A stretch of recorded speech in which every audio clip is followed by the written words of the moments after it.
Depuis plus de 30 ans, il défend les produits locaux, la gastronomie et un art de vivre africain. Il entend à présent rassembler les acteurs de cette gastronomie, de la nutrition et du monde économique pour faire rayonner les produits du continent.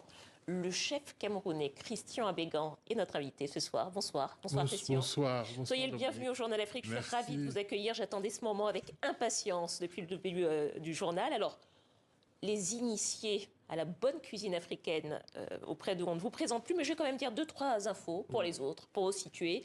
Vous êtes diplômé de l'école du Cordon Bleu à Paris.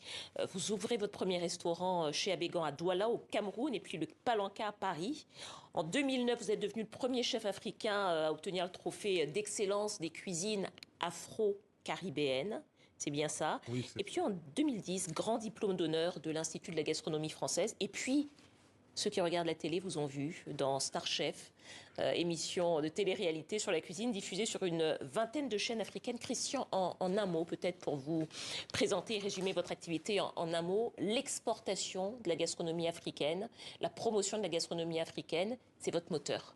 Effectivement, et puis c'est maintenant. Hein, je pense que il faut penser que c'est une afro-continentalité culinaire. Il y a beaucoup de défis à relever et il est nécessaire de pouvoir tenir compte qu'on a des chefs.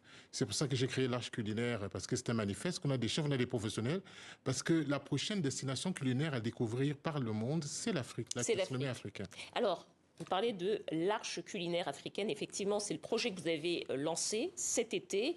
Concrètement, qu'est-ce que c'est? Alors, c'est un projet dont vous êtes le promoteur, mais au sein duquel vous êtes avec d'autres chefs cuisiniers. Racontez-nous. Oui, effectivement, c'est la symbolique de l'Arche. Avant qu'il ne soit trop tard, on essaie de reprendre ce qui est d'essentiel. Non, mais c'est d'abord parti pour un manifeste pour pouvoir essayer de rassembler les énergies et que des chefs puissent avoir la capacité d'avoir un plaidoyer, parce que les grands rendez-vous internationaux, les chefs africains ne sont pas présents, que ce soit dans les industries culturelles créatives qui sont essentielles, dont la gastronomie fait partie.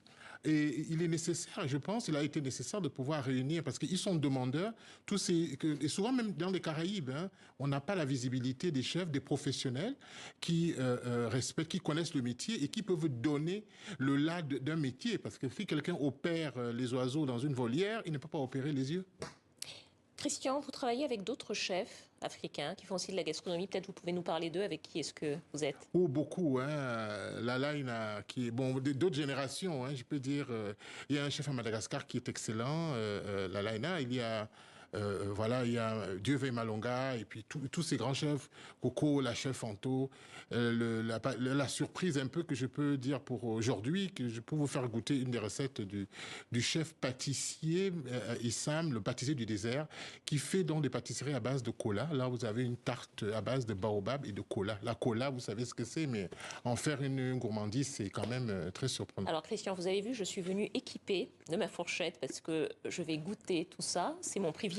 Mais je voudrais que vous nous expliquiez d'abord ce que vous nous avez apporté et quels sont les produits avec lesquels vous avez travaillé. C'est toujours les produits du futur, les produits dont on a besoin pour pouvoir lutter contre la malnutrition, pour soigner les sols, parce que quand vous travaillez, quand vous utilisez les légumineuses aussi, comme le fonio, parce que moi je suis passionné de fonio où je crée toutes sortes de recettes, parce que c'est un aliment très important, c'est un aliment nutritif, il est bon pour perdre... Alors le fonio se trouve il est ici. En dessous. Alors est-ce que vous pouvez montrer cette assiette peut-être? Oui, c'est là, voilà. on le voit bien. Alors, là. qu'est-ce que c'est que ce plat et qu'est-ce qu'il y a dedans? Voilà, du fonio en gros. C'est une entrée. C'est une entrée qui peut être comme un plat, vu comme un plat avec de la betterave, un petit peu de fromage, parce qu'en Afrique on a le wangash, on a le fromage, ce fromage végétal là, et puis on a aussi des tomates. Ça c'est une version végétarienne. Le fonio est quelque chose d'essentiel pour l'Afrique parce que c'est super nutritif. C'est une céréale. C'est une céréale nutritive et on a besoin quand même de pouvoir savoir que ces céréales, on peut en faire des pâtisseries, des gâteaux, toutes sortes de produits qu'on met dans des supermarchés. Et c'est une céréale dont l'Afrique a vraiment besoin parce que en période de césure comme maintenant, on peut avoir 2 récoltes par an et elles ne détruisent pas les sols et on les cultive avec très peu d'eau.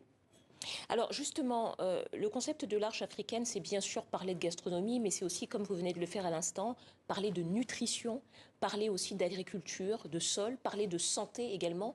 Comment est-ce que la cuisine rassemble en fait tout ça et comment est-ce qu'à travers la cuisine, on peut investir tous ces champs? C'est essentiel parce que c'est la vie. Hein. L'espérance de vie en Afrique sur le continent, elle a 50 ans, 55 ans. Mais si, comme je dis toujours, en 1920, il n'y avait pas les bouillons cubes, qu'est-ce qu'ils font dans la gastronomie?